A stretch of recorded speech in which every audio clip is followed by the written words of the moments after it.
بسم اللہ الرحمن الرحیم، السلام علیکم۔ آج 29 جون ہے، ہفتے کا دن ہے، اور میں نے آپ سے عرض کیا تھا کہ پاکستان کی تاریخ کا یہ بدترین بجٹ ہے۔ اب گواہیاں بھی سامنے آ رہی ہیں، ایک دن کے اندر اس بجٹ کے اثرات سامنے آ گئے ہیں۔ کل بجٹ پاس ہوا اور آج آپ خبریں دیکھیے کہ کیا ہیں۔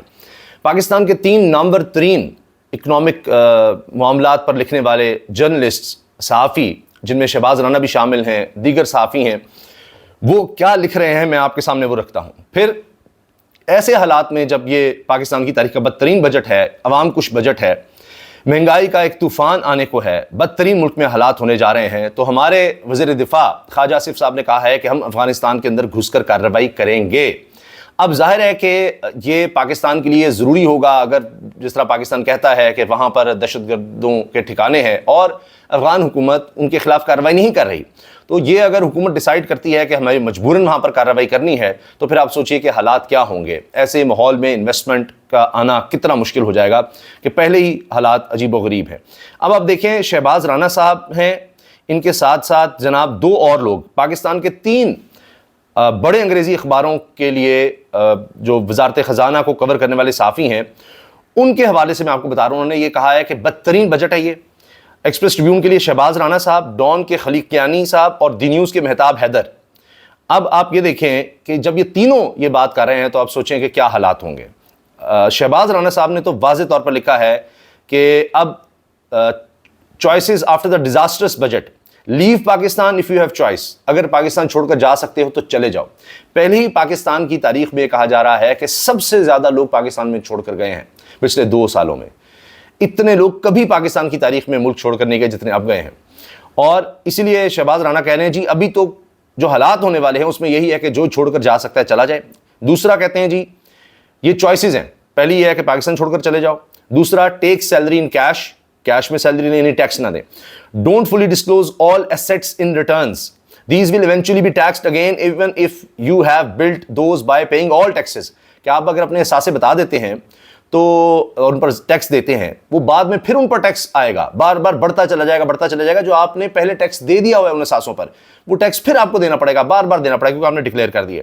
چوتھا ہے never come in the tax net if you are still outside net, اب بھائی آپ ٹیکس نیٹ میں نہیں آئے تو نہ آئیں۔ Number 5، try to join any of the powerful groups that got income tax exemption today, وہ کہہ رہے ہیں جی آج جب بجٹ پاس ہوا ہے کہ پھر ان گروپس کو جوائن کر لیں، طاقتور گروپس کو جن کو ٹیکس چھوٹ ملی ہوئی ہے، یا تو ان کو جوائن کر لیں۔ آخر میں لکھتے ہیں if you can not do 1 to 5، آپ یہ 5 کام نہیں کر سکتے، ان میں سے کوئی ایک کام نہیں کر سکتے، then your home take salary after payment of 50% income tax, اگر آپ ان 5 میں سے کوئی کام نہیں کر سکتے تو پھر آپ کے ساتھ یہ ہوگا کہ آپ کی جو سیلری، آپ کی تنخواہ ہے وہ 50% تک کٹ جائے گی۔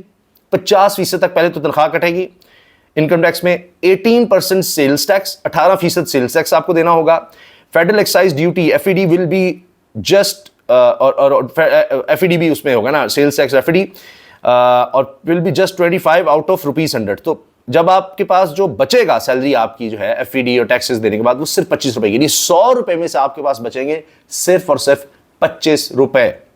یہ حالات ہو گئے اس بجٹ کے بعد۔ ₹100 میں سے میں دوبارہ دہرا رہا ہوں، آپ کے پاس صرف ₹25 بچیں گے، جس کی فرض کیجئے 1 لاکھ تنخواہ ہے تو اس کے پاس بچیں گے ₹25,000۔ یہ حال ہو گیا ہے، یہ حالات ہیں۔ شہباز رانا صاحب اس لیے کہہ رہے ہیں کہ جناب جو ملک چھوڑ کر جا سکتا ہے چلا جائے، اتنی مایوسی، اندازہ لگائیے۔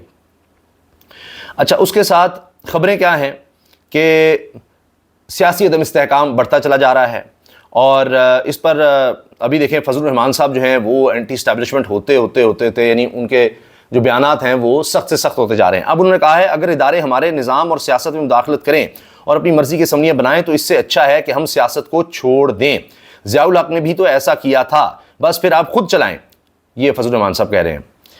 اچھا، اس کے ساتھ ساتھ جناب وہ تحریک انصاف پیچھے نہیں ہٹ رہی، وہ اپنے جلسے جلوس، پکڑ دھکڑ کے علاوہ گرفتاری کے علاوہ کر رہی ہے، اور پی ٹی آئی نے 5 جولائی کو منصیرہ میں جلسے کا اعلان کر دیا، جلسے سے پارٹی کے مرکزی اور صوبائی قائدین خطاب کریں گے۔ اب ایک اور خبر دیکھیے، ابھی انہوں نے کہا کہ جی وہ ہم قرارداد لے آئے ہیں، امریکی قرارداد آئی، بھئی وہ قرارداد کہہ رہے ہیں جی یہ مداخلت ہے، اچھا عمران خان کہتا تھا تو وہ غلط تھی، وہ تو سازش تھی حکومت ہٹانے کے لیے، یہ انہوں نے کہا انسانی حقوق کی پامالی ہو رہی ہے، جعلی الیکشنز ہوئے ہیں، ان کی تحقیقات کی جائیں، اور برطانیہ بھی کہہ رہا ہے، پوری دنیا کہہ رہی ہے، سارے یہاں پر صحافی انٹرنیشنل سب نے کہا، سب کی رپورٹ ہے جعلی ہوئے ہیں، تو اچھا اس کو کہہ رہے ہیں جی مداخلت، اور وہ جب عمران خان کہتا تھا تو وہ اور بات تھی، وہ تو جناب سائفر بھیجا گیا کہ اس کو ہٹاؤ، اور وہ اندرونی معاملات میں تھی. لوگ کہتے تھے اس نے امریکہ سے معاملات خراب کر دیے. اب اس قرارداد سے کہ پاکستان میں جو قرارداد آ گئی امریکی قرارداد کے حوالے سے اس کے خلاف کہ جی پاکستان میں انسانی حقوق نہیں ہیں اور یہاں پر جناب الیکشن رگ ہوئے اور یہاں پر اس پر انویسٹیگیشن ہونی چاہیے، اس طرح کی باتیں، اور انٹرنیٹ کی یعنی سوشل میڈیا پر بندش اور سارا کچھ، لوگوں کی گرفتاریاں، اس پر انہوں نے قرارداد لے کر آئے. تو پہلے تو آپ کو پتہ نہیں لگا کہ قرارداد آ رہی ہے، اور اتنی تعداد 99% لوگوں نے اس پر ووٹ کیا امریکی ہاؤس میں.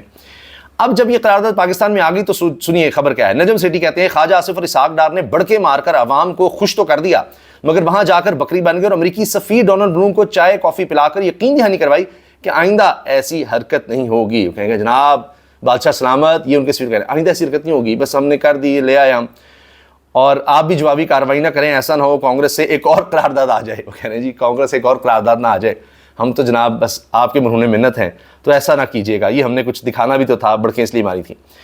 دفتر خارجہ سویا ہوا تھا، ان کو نہیں پتا تھا کہ اتنی بڑی قرارداد آنے والی ہے. قرارداد کو دونوں امریکی پارٹیوں ڈیموکریٹ اور ریپبلکن نے سپورٹ کیا. امریکی قرارداد کے بعد شہباز حکومت کی ساکھ زیرو ہو چکی ہے.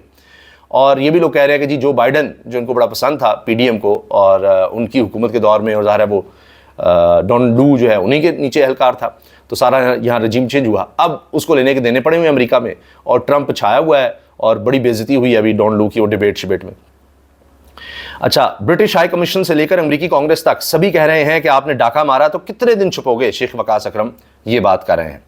تو یہ جناب اب سوچ لیجئے کہ یہ حالات ہیں، عدم استحکام کس طرف جا رہا ہے. بین الاقوامی سطح پر پاکستان ایک آئسولیشن میں نظر آ رہا ہے. سب کہہ رہے ہیں کہ جی یہ الیکشن رگڈ تھے، جعلی تھے.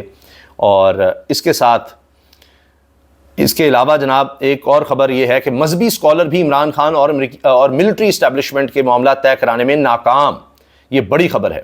اور یہ جناب انصار بھائی صاحب لکھ رہے ہیں کہ علماء کرام بھی ناکام ہو گئے معاملات طے کروانے میں، کوئی ڈیل وغیرہ نہیں ہو سکی. اور ملک کے سرکردہ مذہبی اسکالرز میں سے ایک نے ملٹری اسٹیبلشمنٹ اور عمران خان کے درمیان صلح کرانے کی کوشش کی تھی، لیکن وہ ناکام رہی. باخبر ذرائع نے بتایا ہے کہ یہ کوشش 8 فروری کے انتخابات سے پہلے کی گئی، لیکن یہ ناکام رہی. عالم کا نام ظاہر نہیں کیا ذرائع نے. تو یہ جناب جنگ میں یہ خبر لگی ہوئی ہے. اور یہ جناب انصار عباسی صاحب اسلام آباد سے، یہ ان کی خبر ہے جی. اور آپ اب دیکھ لیں، یعنی عمران خان مسلسل انکار کرتے رہے ہیں اور معاملہ طے نہیں ہو سکے. اس میں ڈیٹیل ہے آگے، یعنی دونوں طرف سے نہیں ہوئے ہوں گے. اس کے علاوہ جناب ایک اور بریکنگ نیوز آئی ہے. پی ٹی آئی نے سپریم کورٹ میں بلے کا انتخابی نشان واپس لینے کے فیصلے کے خلاف نظر ثانی درخواست جلد سماعت کے لیے مقرر کرنے کی متفرق درخواست دائر کر دی. قاضی فائزہ صاحب یہ درخواست لگا ہی نہیں رہے، بلے کا نشان چھین لیا، لیکن اب اس حوالے سے دیگر درخواست جو ہے نا وہ سن نہیں رہی نظر ثانی کی. تو یہ ایک الگ مسئلہ بنا ہوا ہے. جہاں تک معیشت کے حوالے سے میں عرض کر دوں، ٹریبیون لکھ رہا ہے budget makes it difficult to live, expensive to live. یہاں رہنا پاکستان میں اب مشکل کر دیا بجٹ نے، اور جانا یہاں سے، اس ملک کو چھوڑنا، وہ بہت مہنگا کر دیا ہے. یہ شہباز رانا صاحب کی خبر ہے. اور انہوں نے کہا جی ٹیکسز کی بھرمار ہے. یہ صرف بجٹ نہیں ہے، یہ ٹیکسز ہیں اور کچھ بھی نہیں ہے اس میں. Islamabad high court chief justice accused of misusing authority. اپنے ہی ان کے ججز نے فیصلہ سنا دیا ہے کہ اسلام آباد ہائی کورٹ کے چیف جسٹس عامر فاروق نے اپنے اختیارات کا غلط استعمال کیا. ٹریبیون میں خبر لگ گئی، حسنات ملک صاحب کی خبر ہے. سوچئے تو عدلیہ میں خلفشار نظر آ رہا ہے، انصاف پر مبنی فیصلے نہیں ہوں گے تو مسائل ہوں گے. یہ دیکھ لیجئے اداروں میں ٹکراؤ ہمیں نظر آ رہا ہے، معاشی طور پر عدم استحکام ہے، عوام کہاں جائیں. اب گورنمنٹ نے پہلے کہا جی انفلیشن 12% ہوگی، اب خود کہہ رہے ہیں کہ نہیں جی 13.5% ہوگی. خود پہلے 12% کا جھوٹ بولتے ہیں اور پھر اس کے بعد اب اس کو ریوائیو کریں. اس کا مطلب ہے یہ 13.5% بھی نہیں ہے، پھر اوپر اور زیادہ جانی ہے. اس سے آپ اندازہ لگائیے کہ مہنگائی کا طوفان کس قدر بڑھنے والا ہے. یہ دوبارہ جناب یہ ٹریبیون کی خبر ہے. June inflation expected to surpass first fiscal year target. وہ کہہ رہے ہیں جی جون کا جو ٹارگیٹ تھا وہ بھی اس سے بھی اوپر چل جانی ہے مہنگائی.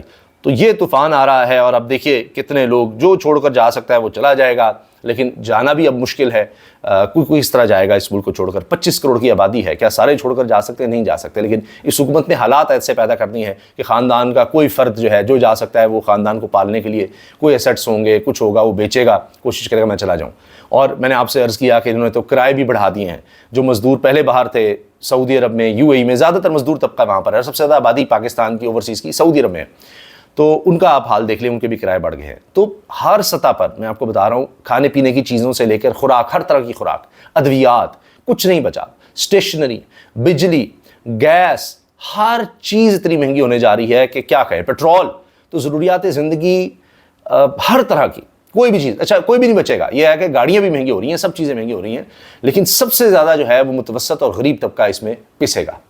اور پتہ نہیں ہے حکومت پھر کس طرح سے چلے گی، مجھے تو سمجھ نہیں آ رہی کہ جب یہ لوگ اس طرح لکھنے لگ گئے ہیں، جو انفارم ترین لوگ ہیں کہ پاکستان چھوڑنے کے علاوہ اب چوائس کوئی نہیں ہے، یہ حال ہو گیا، تو کون کون اب چھوڑ کر جا سکتا ہے یہ دیکھا جائے گا، یہی لوگ ہی رپورٹ کر رہے ہوں گے۔ تو بڑے افسوس کی بات ہے، اللہ تعالیٰ سب کو حفظ و امان میں رکھے، بڑے عجیب حالات نظر آ رہے ہیں۔ تو ہمارا تو کام ہے آپ تک خبریں پہنچانا اور اس کے مطابق جو تجزیہ ہو تو وہ پیش کرنا۔ تو ابھی دیکھتے ہیں کہ کیا بنتا ہے، لیکن مجھے ان حالات میں یہ حکومت چلتی نظر نہیں آتی۔